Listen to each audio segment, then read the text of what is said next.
आखिर देश के बारे में कुछ तो दायित्व होने चाहिए, एक तो सीमा होनी चाहिए, सार्वजनिक जीवन में एक लक्ष्मण रेखा तो होनी चाहिए। जब राजनीतिक पूर्वाग्रहों से ऊपर उठ करके हम देश के बारे में सोचें, समाज के बारे में सोचें, जनता जनार्दन के बारे में सोचें, लेकिन उस संकुचित सोच के साथ कार्य करने वाले लोगों से उम्मीद नहीं की जा सकती, उनसे ये उम्मीद नहीं की जा सकती। उनके समय में विकास नहीं हुआ। बहनों और भाइयों, अगर देवरिया की चीनी मिल का मामला सुप्रीम कोर्ट में नहीं होता तो शुगर कॉम्प्लेक्स का पैसा अब तक हम लोग यहां पे उपलब्ध करा दिए होते। हमने पैसा सुरक्षित करके रखा हुआ है, लेकिन सुप्रीम कोर्ट में, माननीय उच्चतम न्यायालय में मामला लगा होने के नाते इस मामले में हमारे हाथ बंधे हुए हैं, लेकिन पैरवी हमारे स्तर पर लगातार जारी है। ये मामलों का निस्तारण होता है देवरिया जनपद में भी। यह कार्यक्रम आगे बढ़ना चाहिए, यहां के किसानों की आमदनी बढ़नी चाहिए। पिछले 10-11 वर्ष में जो परिवर्तन आया है, आज अन्नदाता किसान यूपी के अंदर और देश के अंदर आत्महत्या नहीं करता है, आज भूख से मौत नहीं होती है, आज नौजवान प्लान करने के लिए मजबूर नहीं है, आज हरेक तबके के लिए सामाजिक सुरक्षा की गारंटी सरकार दे रही है। सरकार उसके साथ में, युवा के साथ में है, महिलाओं के साथ में है, बेटी और व्यापारी की सुरक्षा के लिए प्रतिबद्ध है और हर दंगाई, हर माफिया को उसी की भाषा में जवाब देकर के उसके सीने पर चढ़ करके जवाब देने के लिए तत्पर भी सरकार है। और इसीलिए बहनों और भाइयों, हमें अब विकास के बारे में सोचना है। पिछली सरकारों ने बीमारियां दी, चीनी मिलों को बंद करके यहां पर बेरोजगारी दी, पिछली सरकारों ने यहां पे दंगे करवाए, पिछली सरकारों की सोच ही वही थी। आपने देखा होगा भी, ये लोग जो परिवारवादी हैं, जिनकी सोच केवल अपने परिवार तक सीमित है, जाति का नारा देते हैं, लेकिन जब सत्ता में आते हैं तो तुष्टीकरण की नीतियों की पराकाष्ठा को पूरी करते हुए केवल अपने परिवार के विकास की बात करते हैं, अपने परिवार तक सीमित रह जाते हैं।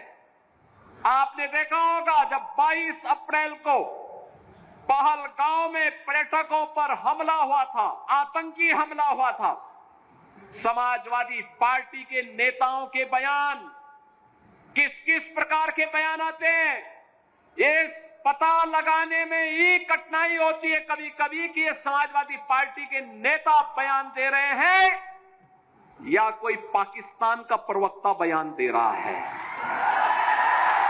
ये पता लगाने में ही कठिनाई हो जा रही है। आपने कल समाजवादी पार्टी के एक पदाधिकारी का मुंबई में दिया गया बयान देखा होगा। इससे पहले कानपुर का एक नौजवान अपने परिवार के साथ गया था पहलगांव, स्वर्गीय शुभम द्विवेदी की निर्मम हत्या कर दी गई। जब पत्रकारों ने समाजवादी पार्टी के अध्यक्ष से पूछा कि आप समाजवादी पार्टी, आप वहां क्यों नहीं गए, तो उन्होंने कहा कि हमारी पार्टी का थोड़े था। कितना दुर्भाग्यपूर्ण और शर्मनाक बयान है। बहनों और भाइयों, देश की संवेदना होनी चाहिए अपने नागरिकों पर। पूरा देश पार्टी लाइन से ऊपर उठ करके एक साथ इस घटना की निंदा कर रहा है और समाजवादी पार्टी के लोग इस प्रकार का दुर्भाग्यपूर्ण बयान देते हैं, इस प्रकार का दुर्भाग्यपूर्ण बयान देते हैं।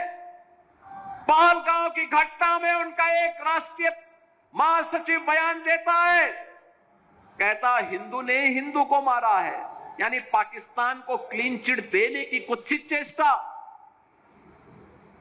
उनका एक सांसद उससे भी घटिया स्तर का बयान देता है।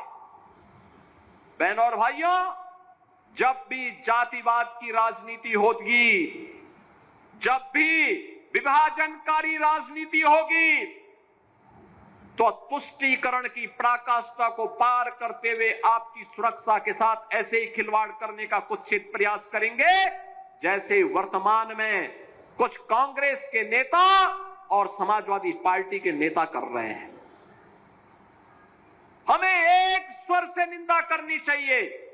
आतंकवाद के खिलाफ देश की लड़ाई प्रधानमंत्री मोदी जी के नेतृत्व में 144 करोड़ के भारत को एक स्वर से लड़ना चाहिए।